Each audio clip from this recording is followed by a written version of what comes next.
Nata kishte kaluar çdo kufi. Ajo që kishte nisur si një përplasje emocionesh, tani ishte kthyer në një kaos që askush nuk po arrinte ta ndalte.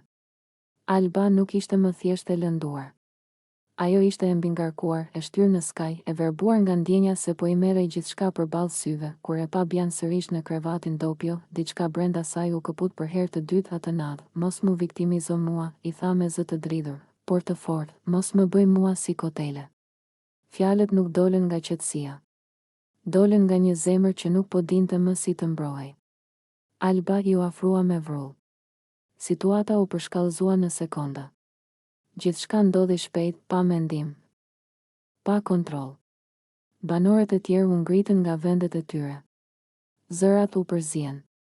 Dritat ndezeshin e fikenin, Bia u rrëzua nga krevati dhe përfundoi në tokë, e tronditur, më shumë nga ajo që po ndodhte se sa nga vetë kontakti. Alba qëndroi për një çast mbi të, e ngrirë, sikur vetëm atëherë të kuptonte çfarë kishte bërë. Fryma i ishte çrregulluar. Duart i dridheshin, por tensioni nuk kishte mbaruar ende. Bia u ngrit dhe, në një përpjekje për të ruajtur dinjitetin, u ul sërish në krevatin Doppio. Një gjest i vogël, por që për Albën ishte si provokimi i fundit. Ajo e pa si sfidë, si mohim të gjithçkaje që kishte shpërthyer pak minuta më parë.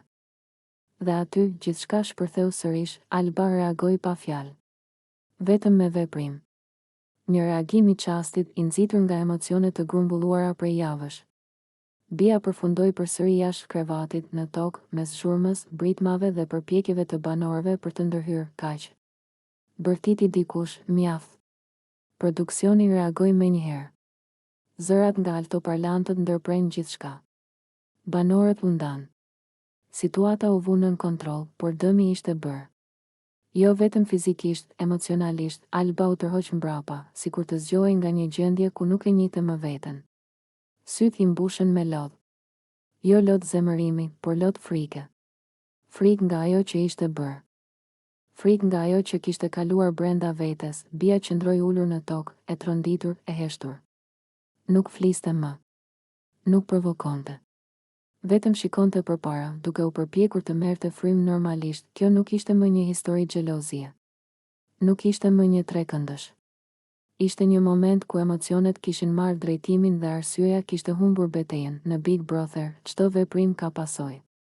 Dhe ajo natë nuk do të fshihej. Do të analizohej. Do të gjykohej.